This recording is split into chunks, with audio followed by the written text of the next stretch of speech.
Anakin and Vader, they're not going to talk, they're not going to interact, and more as each day passes I get the feeling like EA and DICE are trying to break these two characters away from each other on the Battlefront. Leave a like if you enjoy, everyone, and let me know how excited you are for Anakin Skywalker on a scale of 1 to 10 in the comments section. Let's get right into it. So we don't need to waste loads of time on this video, it's a pretty easy subject to cover, so let's get right into it.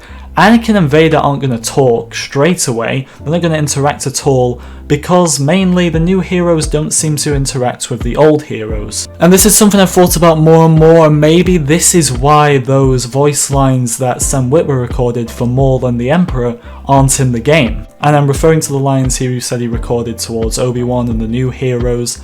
They're not in the game. Now, it would look a bit funny if two of the heroes in the game didn't talk to one another, because even heroes that never meet, such as Iden and Obi-Wan, do have lines towards one another. Obi-Wan talks about how it was much easier when the good guys wore the armor, and that's towards Iden. But Anakin and Vader are the same person, and I've always been for the idea of Anakin being in the game.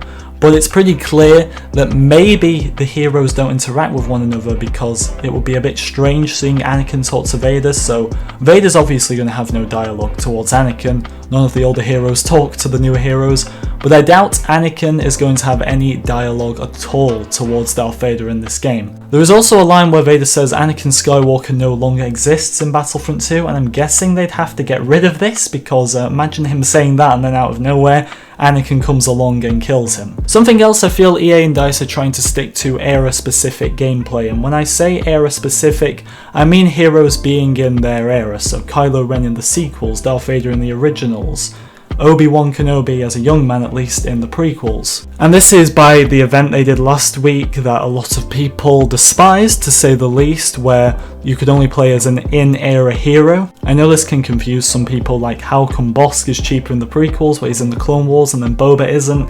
It's pretty confusing how some of them work, and yes, Vader technically should be cheaper in the prequels as well. But I think with these constant events every week, maybe they are trying to encourage you to pick heroes in their specific era, so constantly picking Anakin when he's out in the prequels and picking Vader in the originals.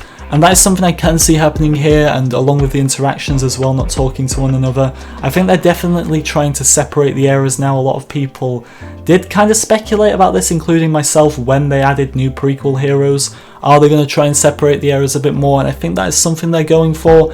Is it all bad? Is it all good? I don't know, I'm kind of torn, I'm in the middle right now, but I can see it happening. Let me know what you think though, everyone. As I said, it was just a quick video talking about this. Let me know your opinions in the comments section. Thank you so much for watching, and I'll see you all next time.